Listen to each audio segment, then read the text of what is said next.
You don't need more income. You don't need a better budget. Stop letting the money make your decisions for you and start taking control of it. Because when you do, people think they feel powerless. They actually feel more powerful. They're being more intentional. They're feeling motivation. Hey everyone, Gav and Jace here, and this is the Not Rich Yet show where we help everyday Aussies regain control of their finances. Today, Jace, we're going to be talking about intentionality with money and how that can actually go from a powerless situation to being powerful and feeling like you're in control rather than feeling like you're missing out all the time. I'm really excited about this episode because we've got some really cool strategies and it's something that you and I live like every single day. So let's get into it. From your perspective, Jace, in terms of being intentional with your money, what's it mean to you? Like, let's talk about that. Yeah, I mean, really understanding where your money goes and what your money does for you every single day on a daily basis is really important.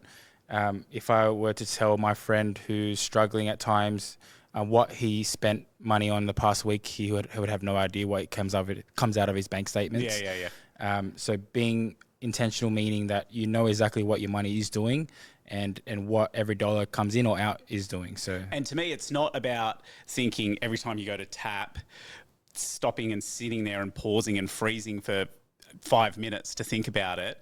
It's just getting out of the habit of money comes into the bank account, tap, and then as an afterthought think, oh, where's all of it gone? That's really it, right? So why is it important? Why, for everyone listening, let's try and convince them, why is it important to be intentional with your money rather than just, I won't say reckless, but close to it?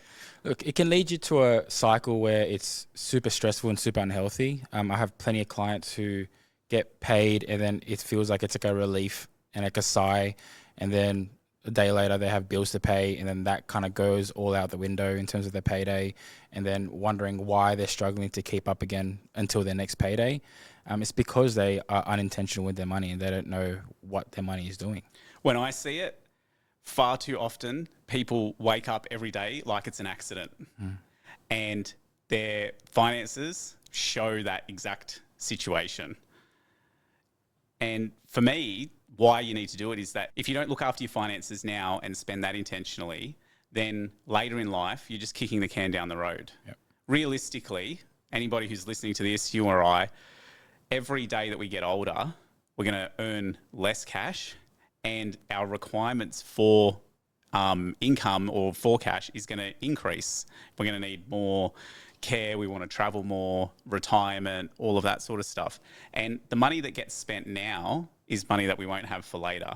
And for me, it's really, I won't say depressing, but it's really upsetting to see people who are in their 60s, 70s, still having to work at least part-time, not because they want to, but because they can't stop working. And then I wonder about speaking to those people and saying to them, if you could go back 20, 30 years, what would you do differently? And I reckon they'd have a few things to tell us. And that's why, you know, it's really important to be intentional with that. Yeah, I mean, about that, just like you hear a famous saying going like, you live your life to the fullest, live your life as if it's the last day that you have to live. Yeah. Which is great and all, but financially it's not how that you should be living. Yeah. Sure, you should live your life every day fun, but in a finance sense, it shouldn't be that way. No. And I think you can, I think you can balance it. For sure. And you need to balance it. And we're examples of that, where I don't feel like I'm not living my life to its fullest, but I also make sure that I'm still putting money away for tomorrow and for the future. I don't have any worries about that. So there's a couple of stories that sort of come to mind with this in being intentional about money. But before I get into that, I think the key point is that when you're looking at your finances into the future, everyone talks about setting financial goals and all of that rubbish. And I think that's okay to a degree. But really what I prefer to do is talk about priorities. If you've got money coming in and you want to spend it on something, what are those priorities when it comes to people and their finances? So let me ask you, so what are your priorities? What are the things that you enjoy and value more over everything else? Yeah, in terms of just everyday life, you know, I love to spend my money on golf, for example. Yeah. I love to go out to play golf. I love to travel, so I try to travel at least once or twice every year. So those are my main priorities in terms of how I like to live my life around. And then, you know, aside from the bigger goals where there's mortgages and there's other housing and assets that I want to build, The fun things in life, that's what I want to spend my money on. Yeah, perfect. So when you think about golf, golf's expensive. It is. For me, it's really expensive because I'm not very good at it and the balls are expensive. Yeah. I played recently when I was away with family and I bought 10 balls and we were only playing 9 holes and everyone was putting so much crap on me because they were like, oh, gee, money bags over here. I'm like, no, I'm just really bad at golf. Luckily, I actually only lost 3 balls. Oh, that's not bad. That's pretty good for me. One time I lost 7 balls on 1 hole. Yeah. So yeah, golf and I don't really mix on that perspective. But I think anyone who's listening to this, setting those priorities means that it makes it easier for you to be intentional with your money. And so if we put it in this perspective, a lot of people ask me all the time, like all my friends, family, people that I work with, they're always commenting about how I'm always on holidays all the time. That's because for me, that is the key number one priority is travel. And so when I'm spending money on anything else, I'm literally looking at it to say, is this worthwhile? And how does this help get me to go on more holidays? I've got a function coming up next Friday, and I was talking to somebody the other day, and they said, are you going to drink and get an Uber? And I said, no, I'm going to drive. And they're like, why? And I said, because the $150 that I'd spend on an Uber, I'd rather put that towards my holiday account and go and travel on that. Sure. I'm not going to waste the money on that. Sure. And that's the reframing I think that people need to do is that what is the 1, 2, or 3 things that they prioritize? And everybody's different. I've got a mate who has a boat, and I've spoken about him on the show before, and I will continue to speak about him because impressing him is easy. He makes sure that he's got enough diesel for his boat to go out fishing, enough money for bait, and enough money for beers. Those are the 3 priorities to him. Mm-hmm. He looks at me traveling and goes, what a waste of money. Do you know how many days I could go out on the boat for that? That's the intentionality part that we're trying to get through to people. Definitely. Do you have any stories about being intentional? Yeah, I mean, all the time. If my friends know me or anyone who knows me, I'm more sort of like I'm known as the designated driver of the group because I refuse to spend so much money on drinks and everything like that outside because I don't drink personally that much. It's just a waste of money for me. So I like to drive out to parties and drive my friends, and they can have a good time. I'm still having a good time too. So for me, the intentions of saving money that way, I'd rather spend that $100, $200 on a round of golf outside on a Saturday all day, every day. So that's my intention to that. So I keep that priority straight. I think after this goes live, you might have a few more friends hitting you up as a designated driver. I'll be charging them Uber fees for that. So let's talk about some of the stuff of what to do. So we've spoken about being intentional with money. We've spoken about why it's important. We've spoken about that people need priorities to sort of align and go towards. What people need to do and what we do and what we show people is that they have to flip their approach and turn it on its head. Normally when people get paid, the money goes into their bank account, all of the direct debits hit, the bills, all of that goes out, and then they spend or they survive on what's left. And so we teach this concept of paying yourself first and flipping it on its head.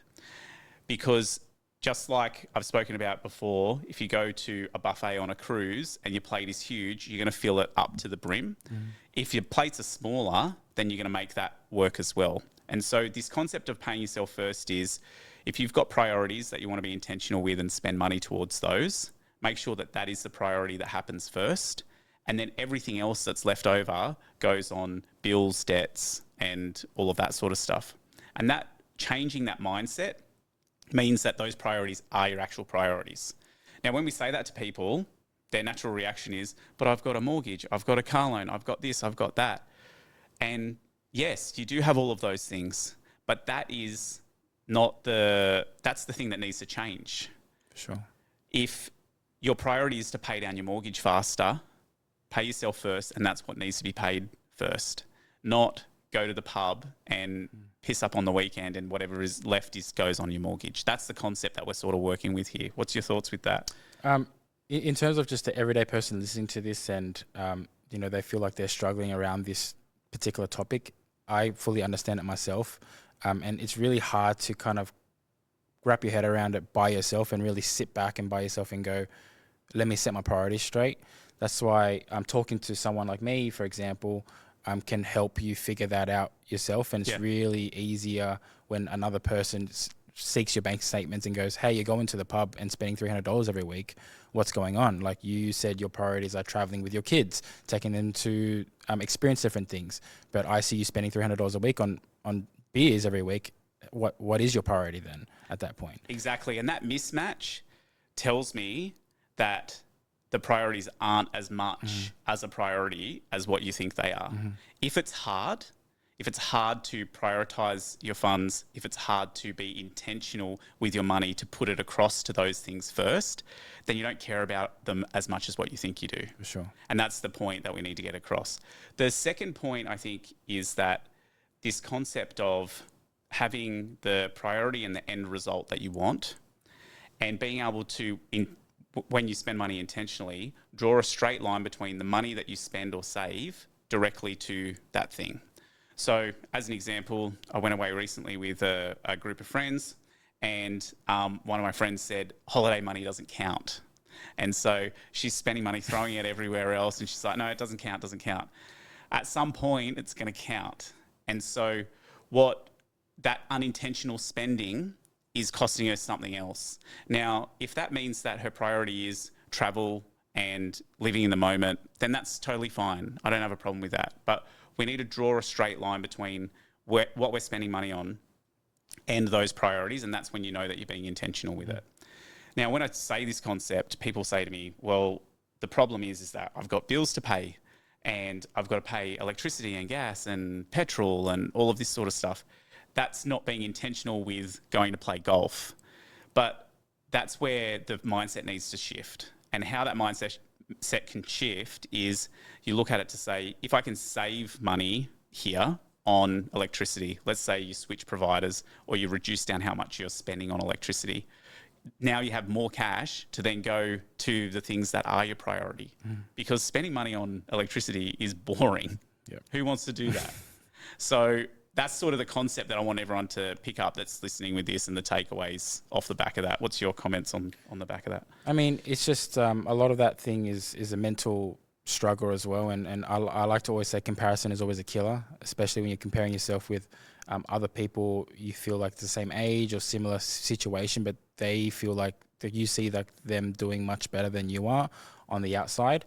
But, you know, a lot of that case is never true. Like, you know, I mentioned I have a friend who has a really expensive car, but it's in debt, and he's paying, you know, $1,500 a week on his car just to maintain that car. $1,500 and he can't a afford it, week. including all the insurances and the fuel and everything like that. He just can't afford it.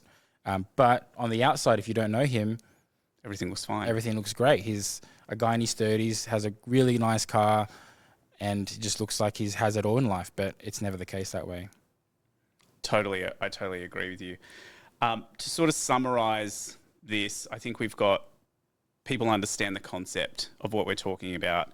They might not understand how to move forward next. And so as a sort of couple of dot points to get started, what do you think the first step is with people to be more intentional with their money so that they can start moving forward? Well, the first thing is what we spoke about is understanding your priorities, like, is the most important part. So outside of your current bills and your current situation, what are your priorities? That's number one.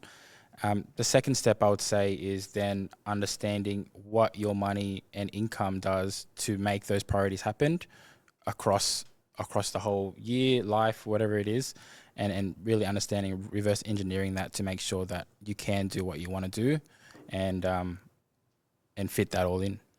Yeah, I agree. And I think for anyone listening to this, you know, the key takeaway that I want for them, and obviously we don't know everyone who's listening to this, but in most cases that we see, you don't need more income. You don't need a better budget. You just need to stop letting the money make your decisions for you and start taking control of it. Because when you do, people think they feel powerless then, but they actually feel more powerful. They're being more intentional. They're feeling motivation. They're feeling like they can see their bank balance go up every single week. Imagine having a holiday 3 or 6 months on the horizon that you have never done before because you've been intentional with your money, paid yourself first, and made sure that those priorities are looked after. For sure. And at the end of the day, if if you're somebody who feels like they make good money, and have assets that they're proud of, but for some reason feel stressed every payday or like week to week, then I suggest you see and have a chat with me, and we can definitely set those standards for you. Yeah, I totally agree with that, Jace. I think that's great for people to get extra help that they need. I really hope that everyone who's been listening has enjoyed this episode as much as we enjoyed creating it for you, and can't wait to see you and everybody else in the next one. Looking forward to it.